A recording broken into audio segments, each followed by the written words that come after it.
Volume ஏத்த முடியுமா? ஏத்துங்க.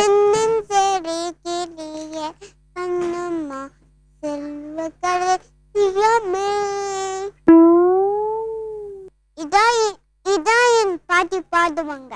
இதுதான் உங்க பாட்டி போடுவாங்களா? உங்க பாட்டி யாரு? எல்லாரும் ஈஸ்வரியா? சூப்பரா பாடின, கை தட்டி இருக்க பாப்பா. ஒரு மரியாதையை வாங்குறோம். யாராவது உன்னை பாராட்டி கை தட்டினா நீ என்ன பண்ணணும் தெரியுமா? இப்ப ஜனனி செஞ்சு காட்டுவா. இந்த மாதிரி பண்ணு. கிளாப் பண்ணுங்க, கிளாப் பண்ணுங்க. மரியாதையை வாங்கி கட்டுமா? இவ சொல்லி காமிச்சோட நீ கிளம்பி வீட்டு போயிருவியா?